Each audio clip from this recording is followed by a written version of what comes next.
¿Existe la filosofía latinoamericana? Un pensamiento periférico es un pensamiento situado. Europa se arroja sobre América Latina la herencia de los pueblos originarios, los proyectos de nación, el porqué de este pensamiento, el rechazo al colonialismo, la unión latinoamericana, la lucha de clases en Argentina, países subalternos, marginados, que no han participado de la centralidad de la historia. América Latina, filosofía y colonialismo. Encuentro 11. El marxismo en América Latina. 1. El problema colonial. 2. ¿Quién lamenta los estragos? 3. La trágica impotencia. 4. Las leyes de la historia y la necesariedad.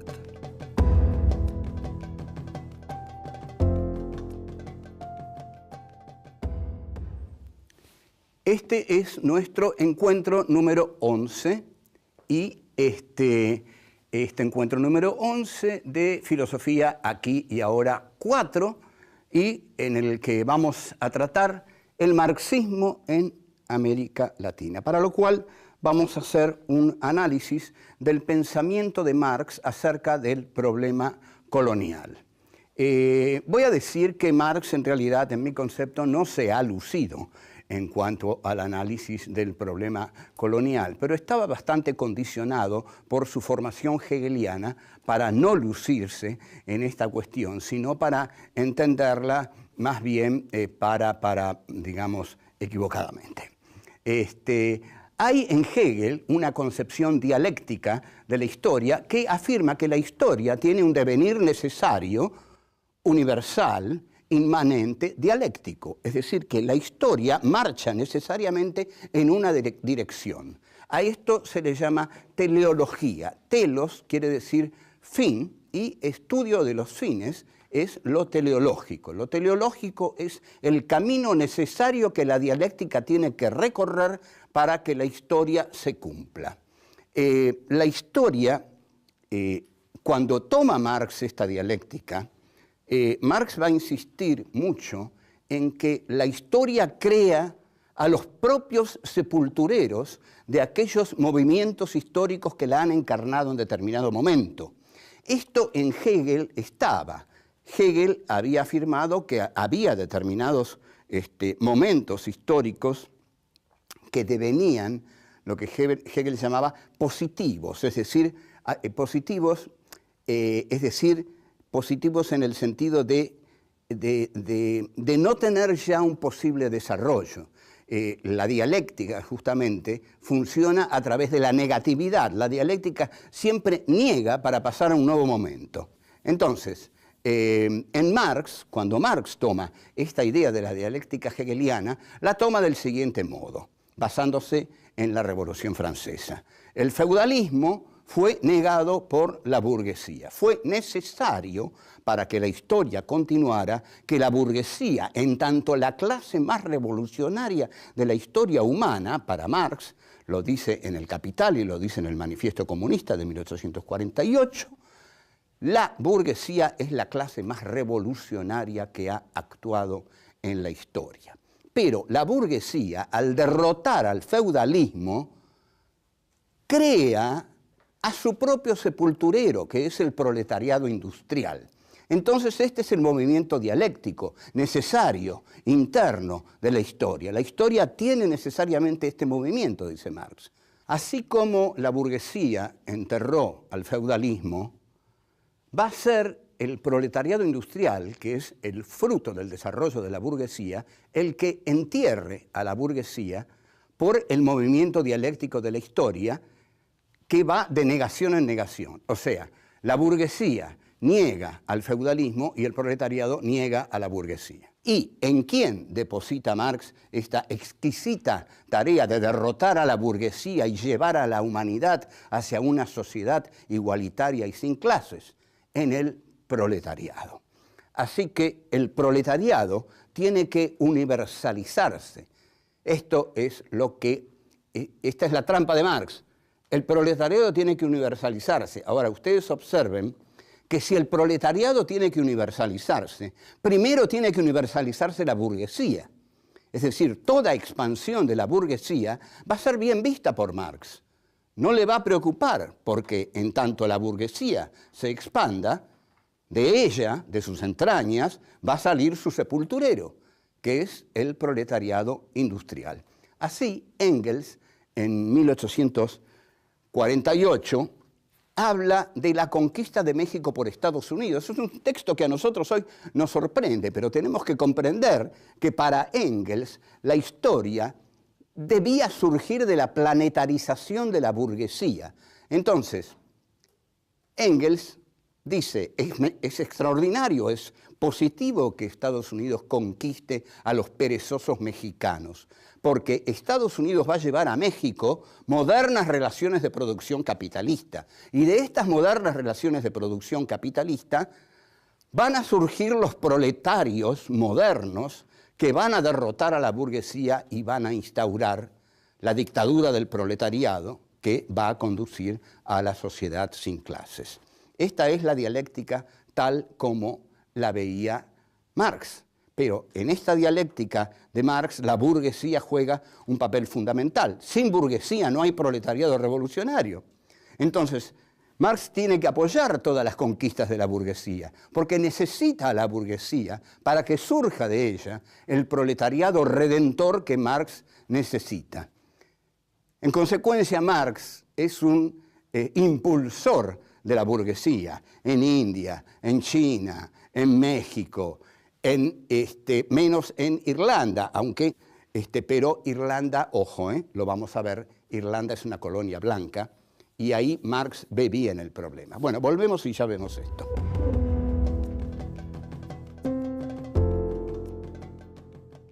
Es tan fuerte el pensamiento dialéctico de Marx que justifica hasta los horrores del progreso. Y ojo, el pensamiento colonial de Marx forma un corpus muy importante en su pensamiento. No son 2 o 3 artículos sueltos, pero cuando termina el artículo La dominación británica en la India, para justificar los estragos que Inglaterra ha hecho en la India, cita a Goethe, y el texto de Goethe es ¿quién lamenta los estragos si los frutos son placeres? No mató a miles de seres Tamerlán en su reinado. O sea, hay aquí una justificación de la barbarie en tanto progreso. Si la barbarie implica un progreso, justificada está. O sea, a pesar de todos sus crímenes, Inglaterra es un instrumento del progreso. Un instrumento inconsciente, porque la burguesía cree que está triunfando, según Marx, la burguesía cree que está triunfando y dominando el mundo, pero en realidad, para Marx, la burguesía está creando la obra maestra que la va a destruir y que es el proletariado. Esto no pasó así, digamos, esto, bueno, lo sabemos, pero no vamos a dejar de reconocer que hay otros textos de Marx sobre el colonialismo que implican un reconocimiento mayor. Por ejemplo, para ser libre en su casa, John Bull necesita esclavizar a los pueblos que están fuera de las fronteras de su estado. Analicemos esta frase. Para ser libre en su casa, John Bull, o sea, Inglaterra, necesita esclavizar a todos los otros pueblos que están fuera de su casa. Esto es el colonialismo, esto es el imperialismo.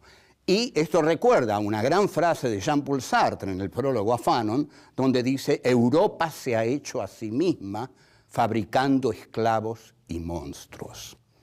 Ahora, en el pensamiento de Marx también, quienes intentan defenderlo con toda buena fe, porque hay muchos que tienen, por supuesto, una relación pasional con Marx. Yo la tuve en algún momento, lo que pasa es que ya no tengo relación pasional con ningún filósofo.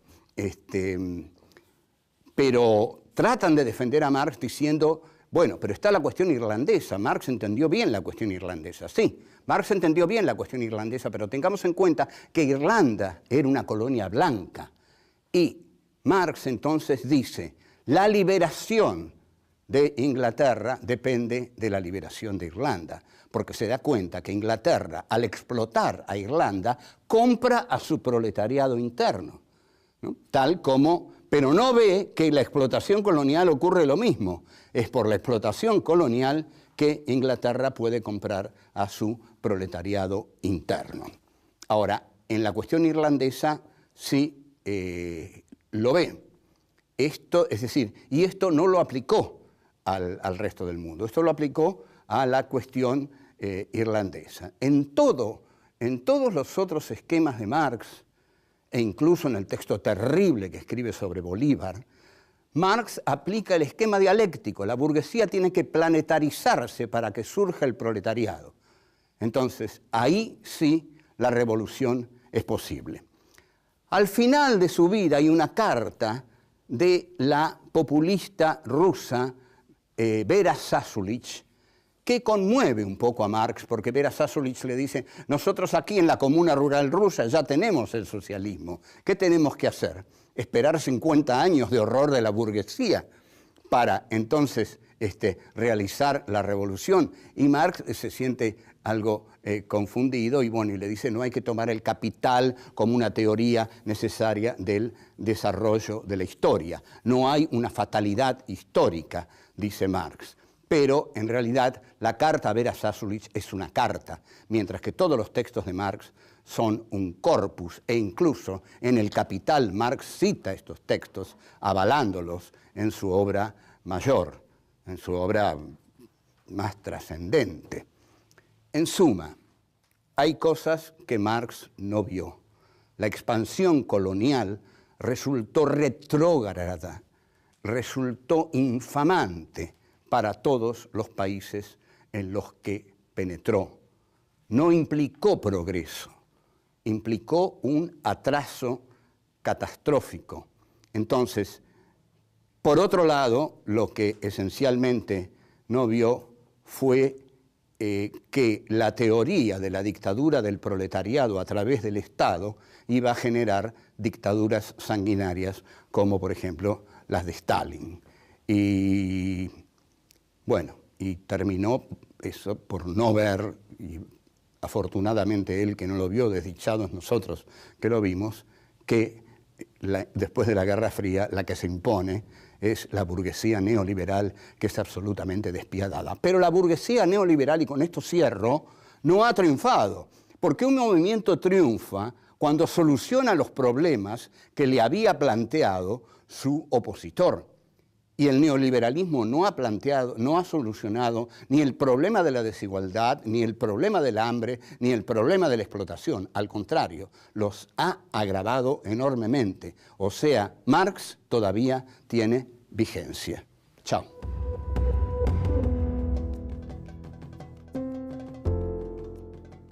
Contrariamente a José Carlos Mariátegui, de quien habíamos rescatado el nacionalismo, por supuesto, peruano, que late en las páginas de su libro Los 7 ensayos, los marxistas argentinos trasladan mecánicamente los esquemas de Marx, sobre todo los del Manifiesto Comunista, y bueno, y algunos otros, no tanto los del Capital, porque bueno, les costaba más leer el Capital, pero bueno, sí, algunos han leído el Capital, pero quien más inteligente ha sido, y que sin duda no le niego que haya leído el Capital, es en trasladar estos esquemas de Marx, fue Milcíades Peña, en una serie de libros que son muy valiosos, porque por algo uno ha polemizado con ellos, pero en Peña se da la perfecta traslación del pensamiento de Marx a la realidad argentina del siglo XIX. Esto se puede ver en un libro como La Era de Mitre, un muy buen libro de Milcíades Peña, uno esté o no de acuerdo, y donde Milcíades Peña dice que la única opción que tenía la Argentina era atraso con apoyo popular o progreso con oligarquía e imperialismo. Con oligarquía e imperialismo,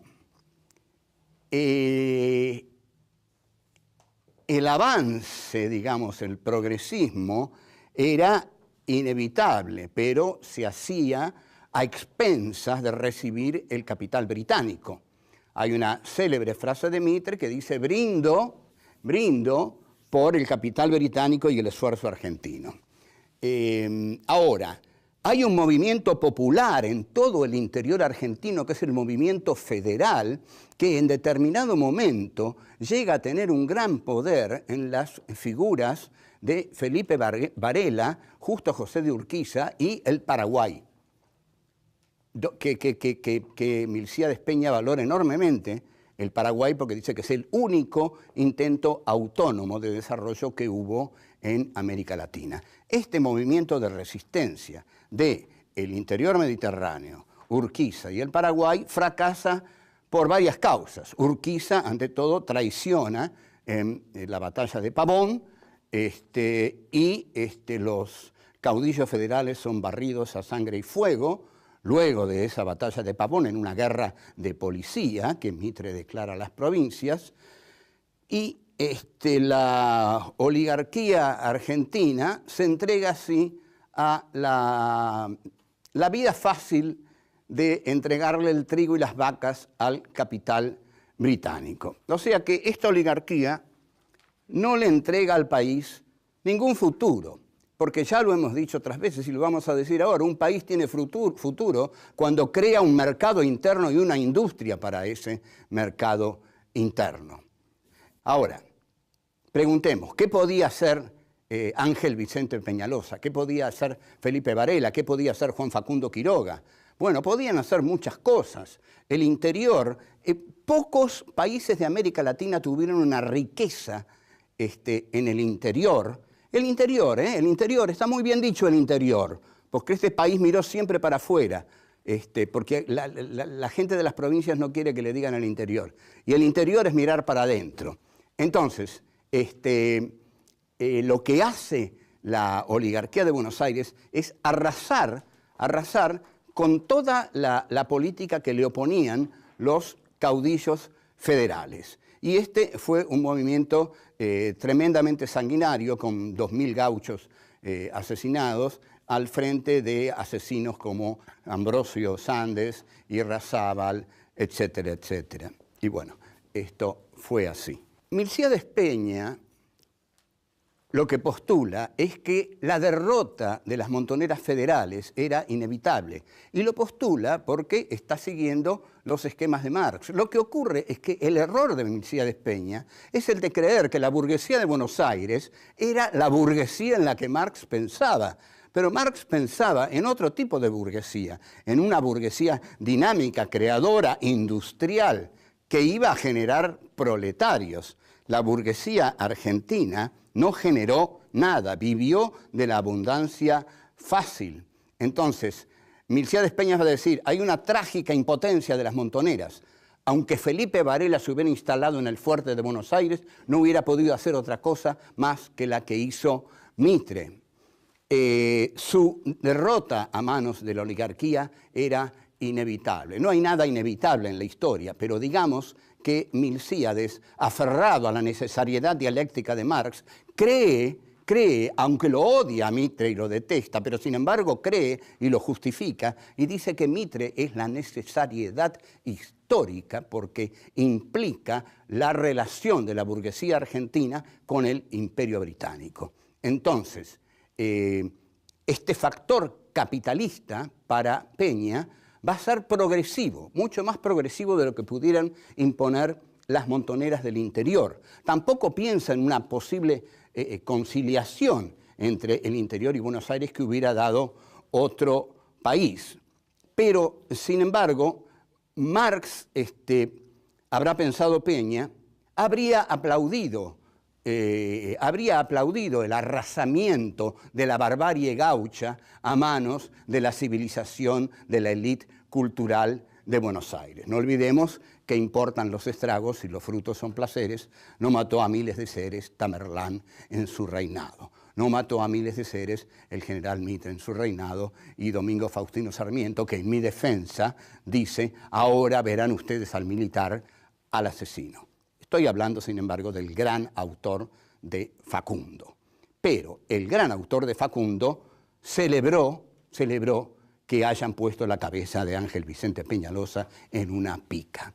Es decir, la crueldad de Buenos Aires en su campaña punitiva en el interior después de la batalla de Pavón fue escalofriante y el arrasamiento del Paraguay fue un genocidio, 600.000 muertos. Hasta luego.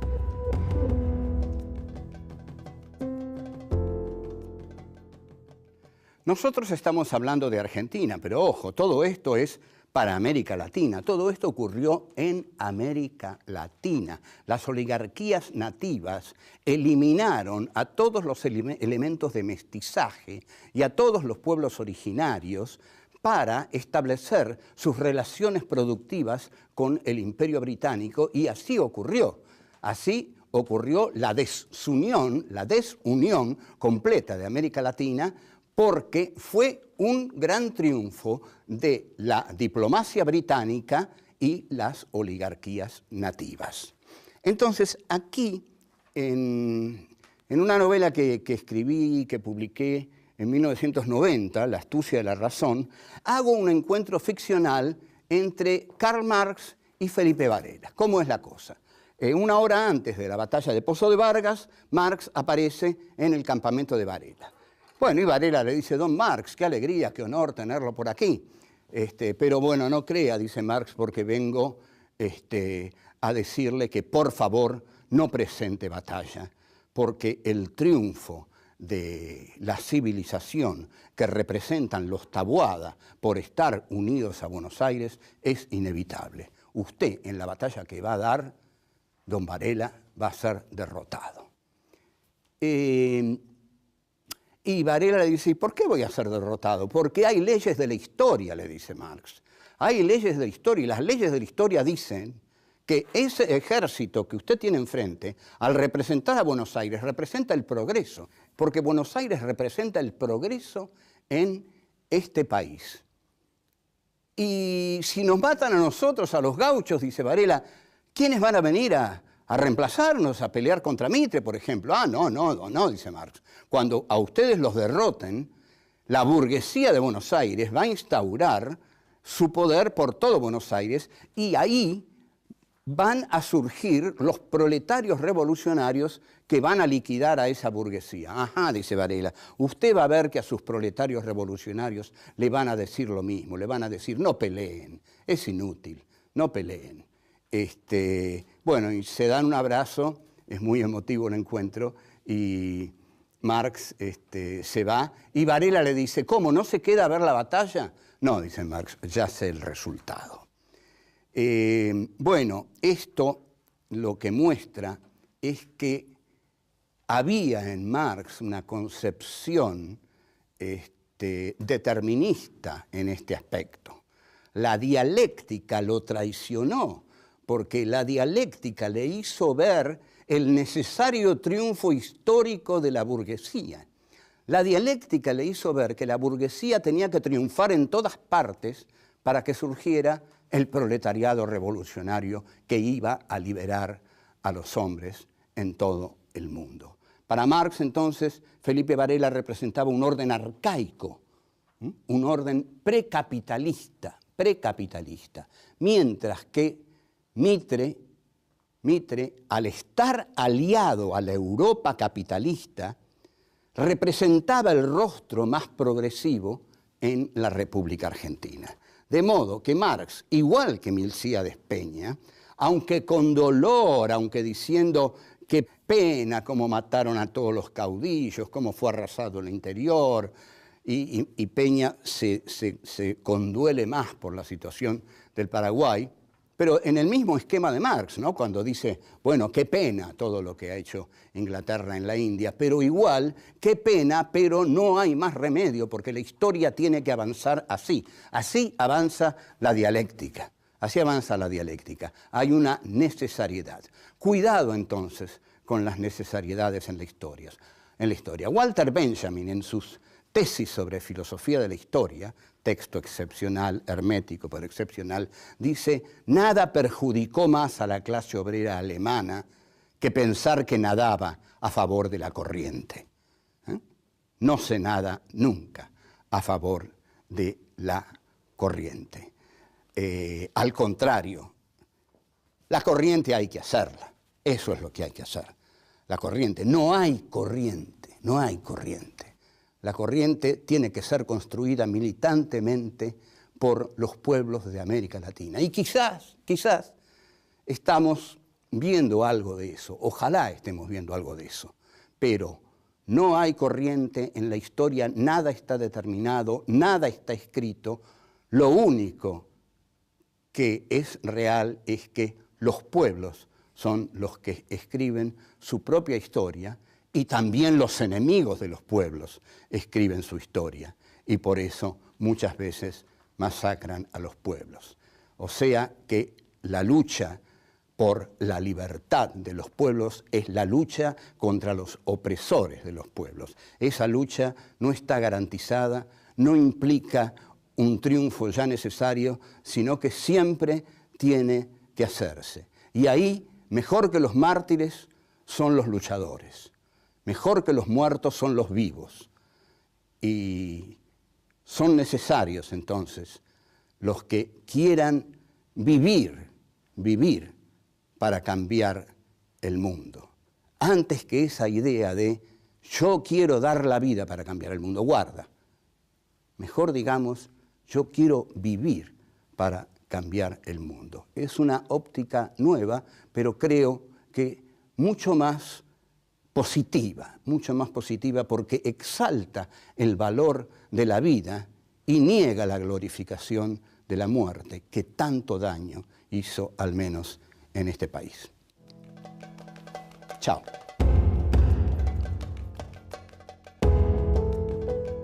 La expansión colonial resultó retrógrada, resultó infamante para todos los países en los que penetró.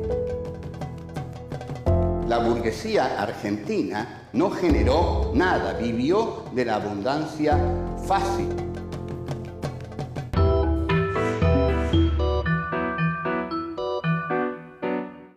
Las leyes de la historia y la necesariedad.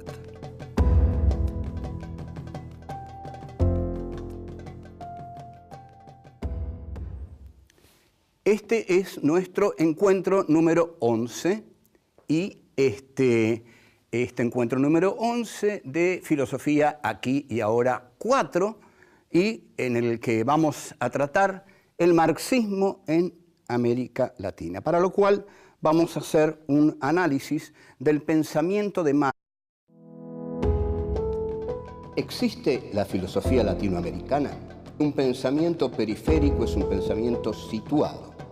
Europa se arroja sobre América Latina la herencia de los pueblos originarios, los proyectos de nación, el porqué de este pensamiento, el rechazo al colonialismo, la unión latinoamericana, la lucha de clases en Argentina, países subalternos, marginados, que no han participado de la centralidad de la historia. América Latina, filosofía y colonialismo.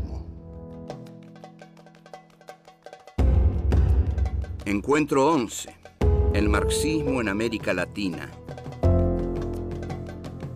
1. El problema colonial. 2. ¿Quién lamenta los estragos? 3. La trágica impotencia. 4. Universal, inmanente, dialéctico, es decir, que la historia marcha necesariamente en una dirección. A esto se le llama teleología. Telos quiere decir fin y estudio de los fines es lo teleológico. Lo teleológico es el camino necesario que la dialéctica tiene que recorrer para que la historia se cumpla. La historia, cuando toma Marx esta dialéctica, Marx va a insistir mucho acerca del problema colonial. Voy a decir que Marx en realidad, en mi concepto, no se ha lucido en cuanto al análisis del problema colonial, pero estaba bastante condicionado por su formación hegeliana para no lucirse en esta cuestión, sino para entenderla más bien digamos, equivocadamente.